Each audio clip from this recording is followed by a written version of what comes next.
The following program is a SUTV student production. The views expressed are not necessarily those of Salisbury University, the University System of Maryland, its regents, administration, officers, employees, or representatives.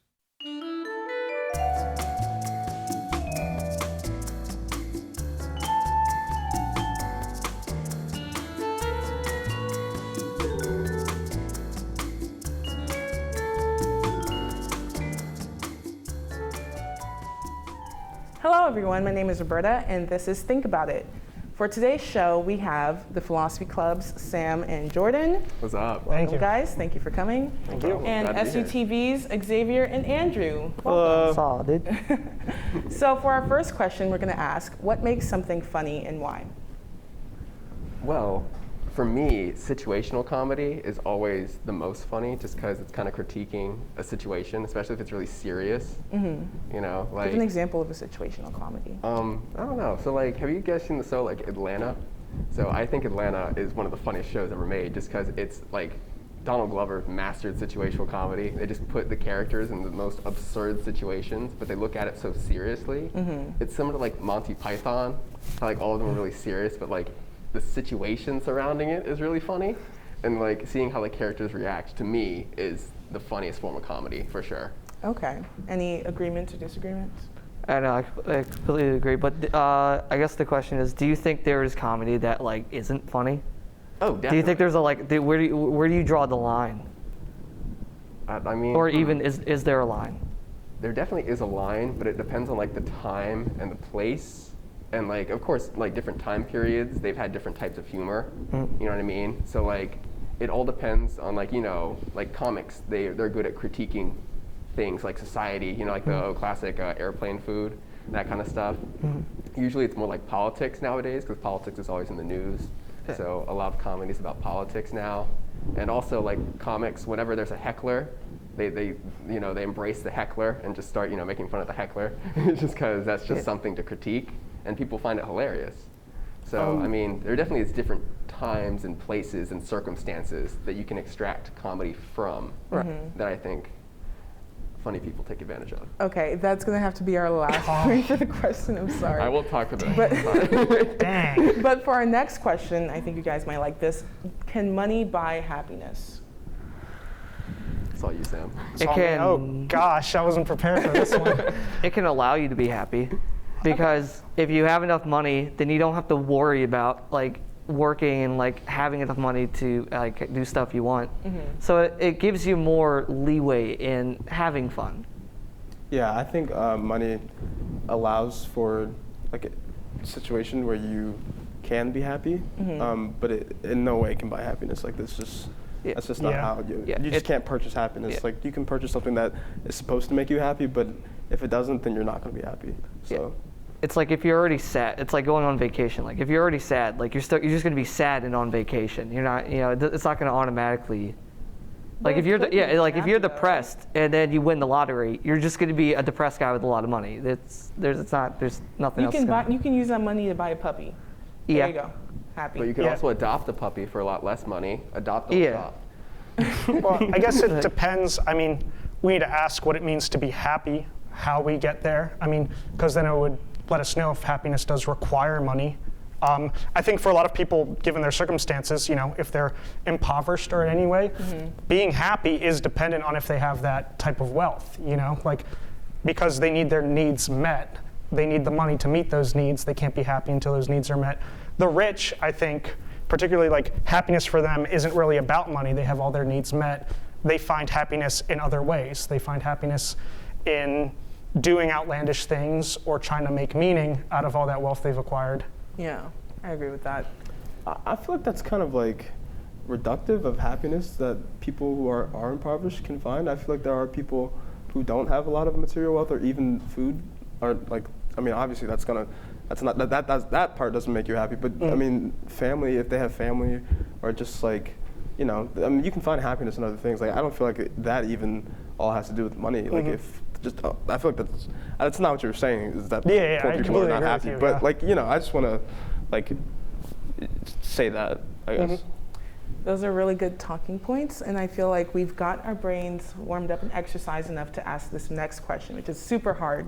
So I'm gonna give you like a second to think about it. Get those brain cells ready. What came first, the chicken or the egg? Can I grab this one, guys? Sure. So, from an exclusively evolutionary standpoint, the egg came first. because Interesting. Chickens didn't evolve until much later. The egg actually evolved because fish had to lay their eggs outside of water, because before they had to go back in the water to lay their eggs, but once they evolved legs, they had to go, on the land to get the plants and eat the plants, but they had to go back in the water to lay eggs. Yeah. So they evolved the egg so that they could lay their eggs on land, but the baby would still be suspended in water from the egg shell. Therefore, the egg came before the chicken. So you're saying there are creatures laying eggs well before the chicken even Exactly. was on the face of the earth. And I guess to continue that point, I mean, birds descended from dinosaurs. Dinosaurs laid eggs. I think is the question not the egg of the chicken? Like, is it? I mean, I don't think it's. I heard egg in general. egg, not chicken egg. Yeah, I guess I it don't- depends on how you Ooh, look at the some question. antics. I've I never. mean, like I an guess I egg hatched assumed. and it was a chicken, but before the chicken, there was Like, just who a laid the big first scaly chicken thing laying I knew eggs that that at the evolved time. into a I chicken. don't know it now, but there was it was like a species of fish that had legs that evolved to go on land and eat the plants on land, and then it was the first to evolve the egg-laying mechanism. Mechanism. The mechanism. So who laid the chicken? Yeah, that's my question. Yeah. I guess some sort of It was. creature that was probably. I guess it was like a. A pseudo chicken. It was Yeah, it was like a some sort of proto chicken. chicken. Yeah, The proto- chicken. Proto That you could take Prometheus maybe there was like a chickens. million proto chickens. They all laid eggs, and the ones that survived just looked more and more like a chicken until we have chickens. So, okay. Chicken 2.0 came from chicken 1.0. Yeah. Got it. The beta chicken. Yeah, alpha. Yeah, chicken The alpha. chicken. Okay, our next question. Is a hot dog a sandwich or a taco? Okay, I've changed my stance on this, but I'm gonna let you guys answer first. Okay. Sandwich, easily. All right. I think it's Tacos are Mexican. if we're working exclusively, if it's like gunpoint, like it's either a sandwich or a taco, it's a sandwich. I think it's a sub. There it is. A sub. A sub, because Sub- both it- the sub rolls are connected. Therefore, if you have a hot dog bun, it's literally one bun. So it could be argued that it's like a soft taco shell, but at the same time, it feels weird because it's not actually a taco, like Right. you mentioned. So a sub is a really good compromise. Yeah, I But think what's the difference between a bun and a roll? bun and a roll. Doesn't it Because I mean, like it's like there's a hot dog bun, because like a hot dog goes in a bun, It's like hot dog. but style, like a hamburger style. hoagie or a sub goes in a roll. I see. That's an interesting take. Well, don't you cut them into two pieces? Technically, Whereas the rolls in one piece? Is it? I guess I would say a hot dog bun. Like, Oh, I don't say right. hot dog rolls. like I don't say hot Yeah, dog. yeah. Everybody says bun. So But- anything between a bun is a sandwich? Is that what we're going at? Oh man. I don't know. Well, I guess I don't know. Maybe it's like So a it's like a burger- Sandwiches bun. are a I think a spectrum. bun's a little sweeter. There's a spectrum. Spectrum. I think a bun's like a little sweeter. Because I mean, there's like Oh, other taste. like The like in taste general, factor. buns Whoa, are I'm not like ready more for all on the that. sweeter side of bread. And then what would be the saltier side? Well, Rolls. a roll. Like a roll. Savory, like like a roll with like melted butter on top. Oh, But like, again, you could like the have- Hawaiian brand. That stuff's Exactly. Yeah, like good. Yeah, King's yeah. Hawaiian rolls, like to get the round loaf. My dad just shoved like a stick of butter in it or whatever. Not whole stick, but like you put a little butter inside, melt stir. It's on the beautiful. verge of a biscuit. Yeah. Wait, so what's a biscuit? A biscuit is like, like gravy, like something like really fluffy, really like thick. You can really use it for a hamburger because it'd be too savory. It would take away from the actual other flavors. Yeah, and it's very airy. Yeah. I Inside, don't know you know, why it's- we are so passionate about biscuits. Yeah, I wish I knew more about bread. I love bread. Hey, but you can go into the Really? whole thing about bread. Yep. So what's the conclusion? I'm sticking with sub, but it's a sub bun. I guess, and sub's a part of a sandwich, so I guess we're going with sandwich. So sandwich. Sure. Wow. All right. I think that's the only. I think that's the one thing we've actually agreed on. I love that. Okay. Is water wet? Haha. Whoa. It makes things wet. I think wetness is like a state. Yeah, it's like It's like, semantically. it's like saying if Yeah. darkness dark. yeah. When I say wet, Yeah. I'm referring to something that has water on it. right. Yeah, like this plant is dry, but I put some water on it. It's now wet. If you But touch something wet, it makes you. well, wet. It's like water. Not wet. it's makes you well, wet actually, as this well. plant is plastic, But so it actually just run off and it would actually still be dry. can something make things wet if it's not wet itself? Yeah, that's what. That, I yeah, feel like It it would has need to to be wet become wet. itself It has to to be make wet, things at wet. It least. has to Yeah, have so that it- so quality it- to transfer that quality onto other things. To be wet, it has to be absorbent in some fashion Would the or air be collect wet then? moisture. Like, say it's the ocean. Would the air be wet?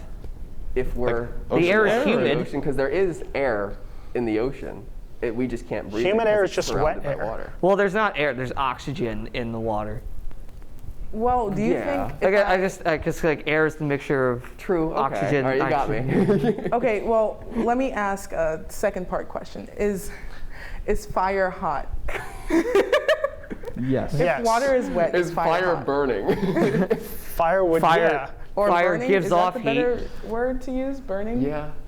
So I mean, fire, well, fire I burns. guess It's fire burnt. fire would be the- burns, but is it burned? Yeah. Yeah, it's fire burned. Is it burning? So It burns. Is it getting burned as it's burning other things? Then no. Well, I don't understand fire as a I guess concept, technically Itself, right? with the there like it's kind of like Oh, there it's two crap, completely that's a good different things question. because like burnt is like that's a chemical process. It's like an irreversible change.